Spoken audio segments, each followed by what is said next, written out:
High, আমরা এখন discuss করছি একটা টেস্টার ফর আইসি 555 টাইমার আইসি।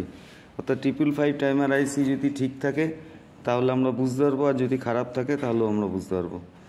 এখানে আমরা একটা 555 টাইমার আইসি নিয়েছি এবং 555 টাইমার আইসিকে আমরা প্রথমে অ্যাস্টেবল মোডে এটাকে আমরা কানেকশান করেছি, কারণ এখানে 2 নম্বর পিন এবং 6 নম্বর পিন শর্ট করে রেজিস্ট্যান্স R2 7 নম্বর পিনের সঙ্গে কানেক্টেড এবং 7 নম্বর পিনের সঙ্গে সাপ্লাই ভোল্টেজ একটা 68 কিলো ওহমের রেজিস্ট্যান্সের সঙ্গে যুক্ত এবং 2 নম্বর পিনের সঙ্গে একটা 10 মাইক্রোফ্যারাড ক্যাপাসিটার কানেক্ট করে গ্রাউন্ড করা হয়েছে। আর 1 নম্বর পিন গ্রাউন্ড, 4 নম্বর এবং 8 নম্বর পিন ভিসিসি, 3 নম্বর হচ্ছে আউটপুট পিন, 5 নম্বর হচ্ছে একটা ক্যাপাসিটার স্মল ভ্যালুর ক্যাপাসিটার দিয়ে গ্রাউন্ড করা হয়েছে।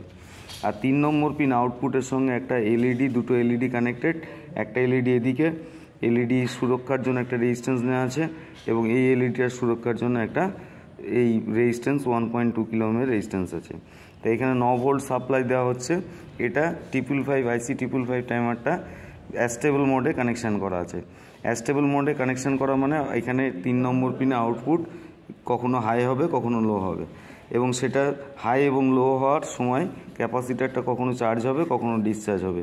এই চার্জিং এবং ডিসচার্জিংয়ের সময় ক্যাপাসিটার চার্জিংয়ের সময় R1 এবং R2 রেজিস্ট্যান্সের বাইরে ক্যাপাসিটারটা চার্জ হবে। তাই চার্জিং টাইমটা অর্থাৎ আউটপুটের অন অবস্থার সময়কালটা তখন সেই সময় চার্জ হবে এবং আউটপুট যখন অফ হবে তখন এখান দিয়ে ক্যাপাসিটারটা ডিসচার্জ হবে। তার ফলে এই আউটপুটের ফ্রিকোয়েন্সি, আউটপুট পালস ওয়েভের ফ্রিকোয়েন্সিটা আমরা নির্ধারণ করতে পারবো R1 এবং R2 রেজিস্ট্যান্স এবং ক্যাপাসিটার দিয়ে। এবং এখানে যখন আউটপুটটা হাই আসবে তখন উপরে এলইডিটা জ্বলবে, আর যখন আউটপুটটা হাই আসবে তখন উপরে এলইডিটা অফ হবে, নিচের এলইডিটা জ্বলবে। আর যখন আউটপুটটা লো হবে তখন উপরের এলইডিটা জ্বলবে আর নিচের এলইডিটা অফ থাকবে। তাহলে মোট কথা, যদি কোনো আইসি 555 টাইমার আইসি খারাপ থাকে তাহলে এখানে এলইডি ফ্ল্যাশিং করবে না, আর যদি ঠিক থাকে তাহলে এলইডি ফ্ল্যাশিং করবে। আমরা এইখানে সেই সার্কিটটা কানেকশান করা হয়েছে অ্যাজ পার ফিগার। এখানে আইসি 555 টাইমার আইসি নেওয়া হয়েছে এবং রেজিস্ট্যান্স ক্যাপাসিটার যেভাবে যে ভ্যালুগুলো ফিগার আমরা দেখলাম সেই ভ্যালু অনুযায়ী নেওয়া হয়েছে। এরপর আমরা দেখতে পাচ্ছি এখানে এলইডিটা গ্লো করছে এবং এলইডিটা কি ফ্ল্যাশিং করছে, কখনো এটা অন হচ্ছে, এটা অফ হচ্ছে, এটা অন হচ্ছে, এটা অফ হচ্ছে।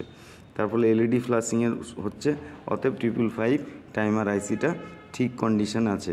এইভাবে আমরা আইসি 555 টাইমার আইসিকে টেস্ট করে নিতে পারি। That's all.